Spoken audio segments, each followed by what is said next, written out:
Streaming's easy, you know, you can just lay there on your couch and just flip around and, you know, settle on something. For me, I like to call it the convenience of mediocrity, because, you know, most of the stuff that is on streaming is, you know, mediocre at best. We've got like a collection that spans from the early 1900s to, you know, current day, and I'm afraid that most of this stuff's going to be lost when stores like us are all gone, because where are you going to find it? It's not going to be on the internet. I don't know, it's sad and it's alarming. You know, there's going to be a big chunk of film history that's going to disappear. Hi, I'm Darren Gay. I own Black Dog Video here on Commercial Drive in Vancouver, Canada. Grew up in Oshawa, moved to Guelph, went to school there, and then moved out here in 1995. I used to go to Blockbuster and I think it was Mega Movies or whatever it was called. Their selection was so dire, it was frustrating. I'd go there and spend like 40 minutes, walk around, come home with nothing. And so I thought, well, you know, why don't I just open my own shop? After 2 years, we had to move into a bigger location across the street just because the original location was just way too small. We outgrew that really fast.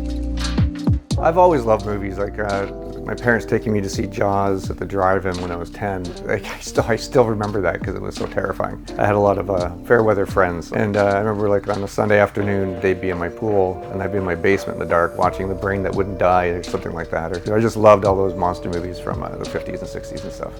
People would come in the shop at the beginning and had babies, and now they're like, you know, 25 years old, which is really weird. Older people have, you know, passed on, and it's the people. I've made a lot of good friends, like lifelong friends from the shop. A lot of employees I'm still really good friends with. I'm definitely going to miss all that. You know, we've been giving gifts and cards, and people are just coming in off the street saying, you know, sorry you're going and stuff like that. So yeah, the reaction has been it's been great but sad at the same time.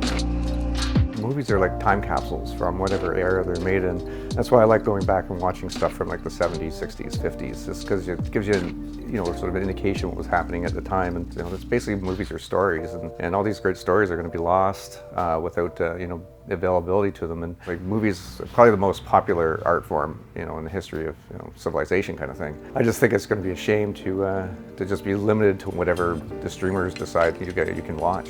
It's a huge loss, I think.